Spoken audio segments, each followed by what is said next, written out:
Well, good morning. Today is Good Friday, and this is the last of our daily Holy Week videos. We do have a written devotional for you to check out tomorrow, but we won't have a video since nothing actually happened on Holy Week other than Jesus resting, and you can read about that in our written devotional book that we've provided for you. But for the last video of the week, I want to talk to you about the crucifixion of Jesus Christ. Some of you are off today, some of you are working, some of you just hopped on Facebook to see this. Whatever the case might be, I want to talk to you about the substitutionary atonement.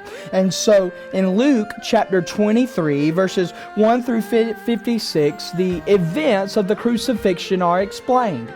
Now, over the past month, really, here at First Baptist, during our worship services on Sundays and Wednesdays, we have walked through the 7 sayings, the 7 phrases that Jesus cried out while he was on the cross at Calvary.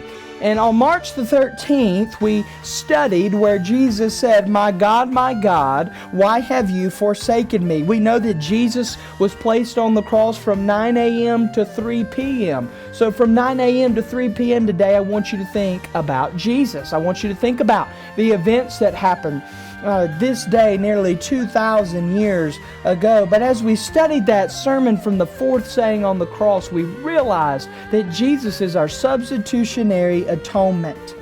Now I want us to see how this goes. Pilate would not find anything wrong with Jesus in Luke 23 verse 16. We see that Pilate just wants to punish him and release him.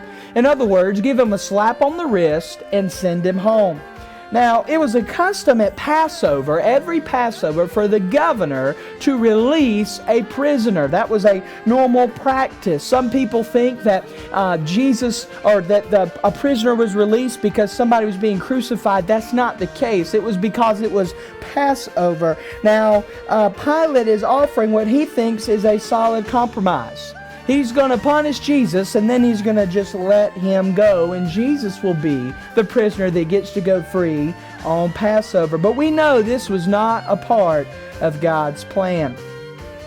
And so the people decided to say, when Pilate mentioned this compromise, the people said this, "Away with this man and release to us Barabbas." Now, we know that Barabbas was a murderer, a robber, and an insurrectionist. Now, some commentators and theologians go as far to say that he was a leader with the Jewish zealots to overthrow the Roman government. Whether he was or whether he was not, we know that he was a criminal.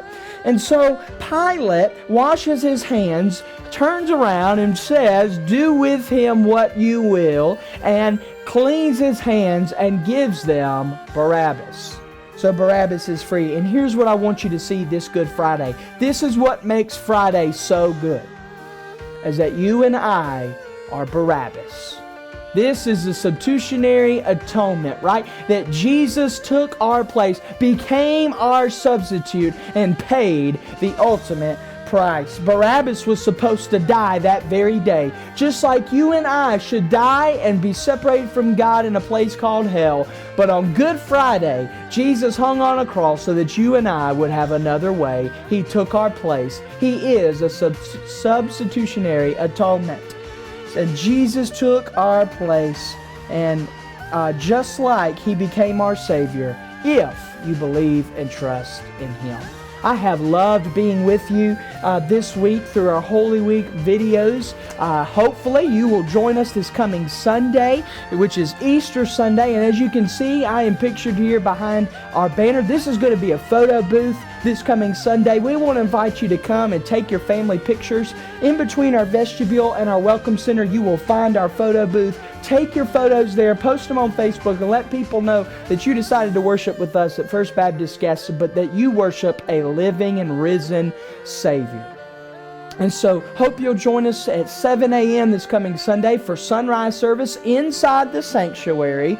8 a.m. we'll have breakfast in the fellowship hall across the street.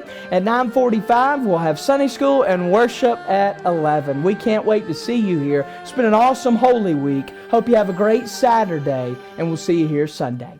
Thank you so much. Bye-bye.